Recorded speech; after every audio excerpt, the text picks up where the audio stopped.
আজকের ভিডিওটা স্পেশালি যাদের সামনেই উচ্চ মাধ্যমিক পরীক্ষা তোমাদের জন্য খুবই হেল্পফুল একটা ভিডিও হতে চলেছে। ভিডিওতে এমন কিছু টিপস বলবো যেগুলো কিন্তু তোমরা এই লাস্ট 2 মাসে অ্যাপ্লাই করে পড়াশোনাটা ঠিকমতো করতে পারবে। আগের দিন যখন স্পেশালি মাধ্যমিকের জন্য ভিডিওটা দিয়েছিলাম আমাকে অনেকেই কমেন্ট করেছো যে দিদি এরমভাবে এইচএসেরও একটা রুটিন বানিয়ে দিতে। তো আজকে সেরকমই তোমাদের সাথে একটা টাইম টেবিল শেয়ার করব। আর এই টাইম টেবিলটা বেসিক্যালি আমি নিজেই ফলো করতাম, সেই খাতাটা আমার এখনও থেকে গেছে, তো সেখান থেকে তোমাদের সমস্তটা পুরোটা শেয়ার করব। সেই সাথে কিভাবে কি পড়তে পারো বা কোন বই ফলো করতে পারো সেটারও কিন্তু একটা ধারণা দিতে পারি, তাহলে কিন্তু তোমরা অনেকটাই হেল্প পাবে। সবথেকে বড় ব্যাপার, আমি ভিডিওটা বানাতে এতটা টাইম নিলাম কারণ এই বছর থেকে এইচএসের সিস্টেমটা একদম চেঞ্জ হয়ে গেছে। আমাদের সময় পর্যন্ত তো আমরা একবারেই পরীক্ষা দিয়েছি, কিন্তু এইবারে তো জিনিসটা সেমিস্টার ওয়াইজ হয়ে গেছে। তো কোন সেমিস্টারে কি আছে, সিলেবাস কি, সেই সব জিনিস নিয়ে আমার কোনো আইডিয়া ছিল না। তো নিজেকে একটু ঘাঁটাঘাঁটি করতে হয়েছে, তারপরেই তোমাদের সামনে ভিডিওটা শেয়ার করছি। একটা কথা আমি সব সময় মনে করি, যখন কোনো স্টাডি রুটিন দিচ্ছি তখন সেই জিনিসের সিলেবাস নিয়ে কতটা কি আছে সেই জিনিসটা নিয়ে যদি একটুও বেসিক ধারণাটাই না থাকে, তাহলে আমি যে কথাগুলো বলবো সেটা কিন্তু তোমাদের উপকারের থেকে বেশি কিন্তু কোনো কাজে নাও আসতে পারে। তো সেই ভেবেই ভিডিওটা বানানো। সব থেকে প্রথমে বলে দিই কোন টাইমে পড়বে, কখন কি করবে, এই রিলেটেড কিন্তু প্রচুর ভিডিও আমার চ্যানেলে পেয়ে যাবে। আলাদা করে মর্নিং রুটিন, ইভিনিং রুটিন, তোমরা কিন্তু সেই টাইম টেবিলগুলো ফলো করতে পারো। তাছাড়া ভিডিও শেষে আমি আমার টাইম টেবিলটা শেয়ার করে দিচ্ছি।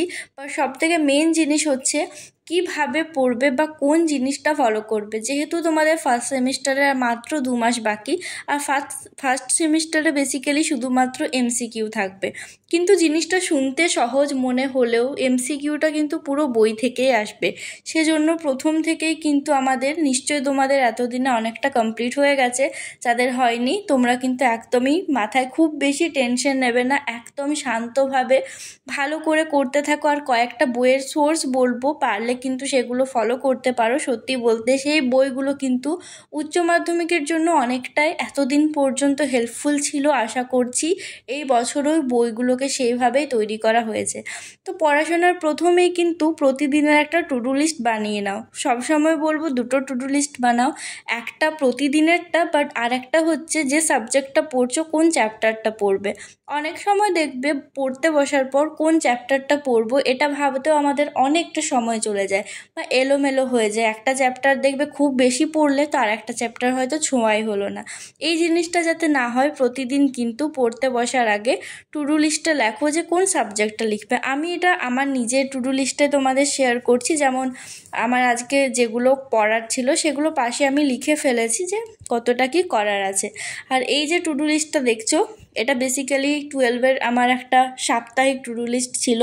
এখানে সাবজেক্ট আর সেই সাথে সময় সহ আমি লিখেছিলাম। যে রুটিনটা আমার সেট ছিল আমি সেভাবেই করেছিলাম।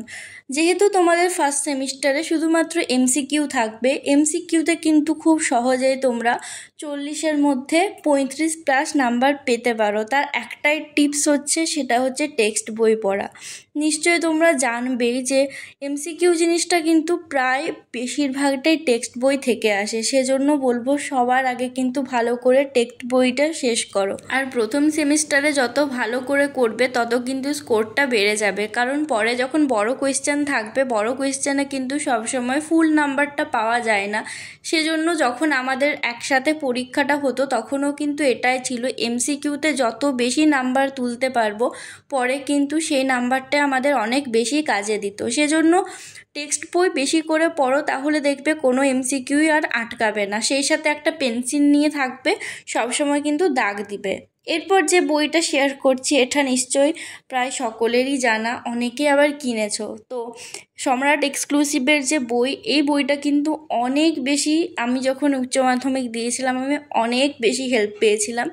লাস্ট মোমেন্টে কিনেছিলাম, জাস্ট 2 মাসের মতো পড়েছিলাম, বাট সত্যি বলতে এক কথায় আমার খুব ভালো লেগেছিল বইটা। আর একটা বই পড়েছিলাম সেটা হচ্ছে এবিটি এর টেস্ট পেপার, বাট সেই বইটা আমার কাছে নেই। দেখতে পাচ্ছ তোমরা কিন্তু বইয়ে এরকম এমসিকিউ পেয়ে যাবে। আমি জানি না এবছর বইগুলোকে কেমনভাবে বানিয়েছে, মানে নিশ্চয় হয়তো দুটো সেমিস্টারে আলাদাই আছে। তো তোমাদের প্রথম সেমিস্টারে যে বইগুলো আছে তোমরা আগে টেক্সট বই কমপ্লিট করো, টিউশনে যেগুলো করিয়েছে সেগুলো করার পর কিন্তু এই বইটা একটা তোমরা প্র্যাকটিস বা রিভিশন হিসাবে রাখতে পারো।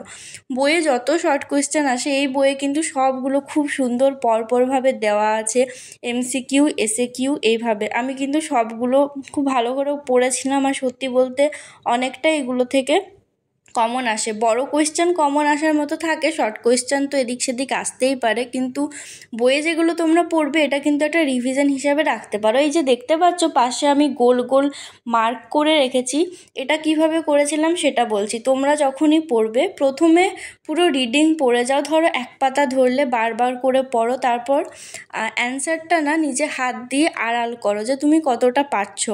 এরপর দেখলে একটা দুটো পারলে, যেটা পারছো না সেটাকে কিন্তু সামনে মার্ক করে রাখো যে এই MCQর অ্যান্সারটা আমি ভুলে যাচ্ছি।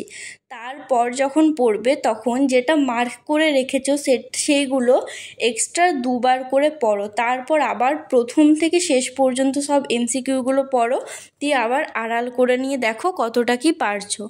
আমি নিজে এইভাবে এখনও পড়ে যাই, যখন যেটা পারি না পাশে মার্ক করে রাখি, তারপর নতুন কিছু করার আগে সেইটাকে আগে ভালো করে পড়ি। কারণ পড়া মনে রাখার টিপস বারবার পড়া ছাড়া কিন্তু আর সেরম কোনো কিছুই নেই। বড় কোয়েশ্চেন মনে রাখার উপায় হচ্ছে বারবার লিখে লিখে রিভিশন করো। একটা কোয়েশ্চেন তুমি যতবার না লিখে লিখে প্র্যাকটিস করবে সেই জিনিসটা কিন্তু ততটাই মাথায় থেকে যাবে। আর MCQ হচ্ছে দেখে দেখে পড়ো, সেই সাথে কোয়েশ্চেনটাকে আড়াল করে দেখো যে কতটা কি মনে আছে, কোন জায়গাটা আটকাচ্ছ। এইভাবে যদি পড়াটা করতে পারো দেখবে আস্তে আস্তে সমস্ত MCQই কিন্তু তোমার মনে থেকে যাবে। চলো এরপর যে রুটিনটার কথা বলছিলাম সেটা শেয়ার করি। এখানে কিন্তু পুরো সময় ধরে কখন কোন সাবজেক্টটা পড়বো সেটা লেখা আছে। এটা বেসিক্যালি একটা 12 ঘন্টা স্টাডি রুটিন। এটা টেস্ট পরীক্ষার পর থেকে ফলো করতাম। তখন যেহেতু স্কুল টিউশন কিছুই ছিল না, সেজন্যই কিন্তু এইভাবে টাইমগুলো লেখা আছে। তোমাদের যাদের টিউশন স্কুল আছে তোমরা কিন্তু টাইমটা সেই অনুসারে ম্যানেজ করো। আর আমি একটাই কথা বলবো, টিউশন তো আছেই, এটা কিন্তু প্রতিদিন করতেই হবে, বাট এই টাইমে স্কুলটা খুব একটা বেশি না গেলেও কিন্তু সেই টাইমটা যদি সেলফ স্টাডির পেছনে দিতে পারো সেটা কিন্তু একটু বেশি ভালো হয়। এমনিতেও 11-12 খুব একটা স্কুল যাওয়ার চাপ থাকে না, তো আমি সেটা ছেড়েই দিলাম। তো এখানে দেখতে পাচ্ছ প্রতিদিন কিন্তু প্রতিটা সাবজেক্টই রেখেছিলাম, প্রতিটা সাবজেক্ট 2 ঘন্টা করে।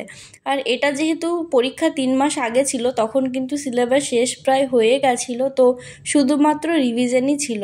তো তোমরা কিন্তু এইভাবে নিজেদের রুটিনটা বানিয়ে ফেলতে পারো, প্রথমে টাইমটা লিখে তারপর প্রতিদিন লিখে।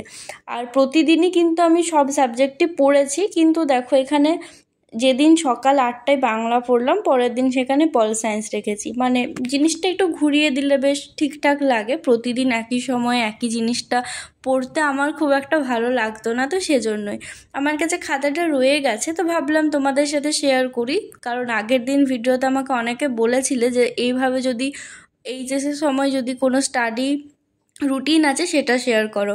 আর আমার খাতার নোটসগুলো শেয়ার করলাম না, সেটা সেকেন্ড সেমিস্টারে শেয়ার। তো এই ছিল বেসিক্যালি আজকের ভিডিওটা। খুব একটা কিছুই সেরম তোলা হয়নি, শুধুমাত্র আমি বলে গেলাম জিনিসটা, আশা করি তোমরা বুঝতে পারছো। আর আমি খাতার নোটসগুলো কেন শেয়ার করলাম না, আমার খাতাগুলো আমি জানিও না কোথায় আছে, বাট ইতিহাস আর রাষ্ট্রবিজ্ঞান খাতাটা মনে হয় আছে, বাট সেটা আমার খুঁজে বার করতে হবে।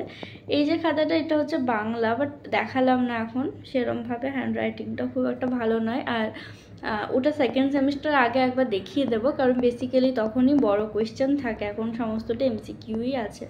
তো এই নিজের যতটা যা পারলাম সেটা তোমাদের সাথে শেয়ার করলাম। তো ভিডিওটা আজকে এখানে শেষ করছি। আর কোন রিলেটেড ভিডিও দেখতে চাও অবশ্যই কমেন্টে জানাতে পারো। সবাই খুব ভালো থেকো, সুস্থ থেকো, খুব তাড়াতাড়ি একটা অন্য ভিডিওতে দেখা হবে। Good night.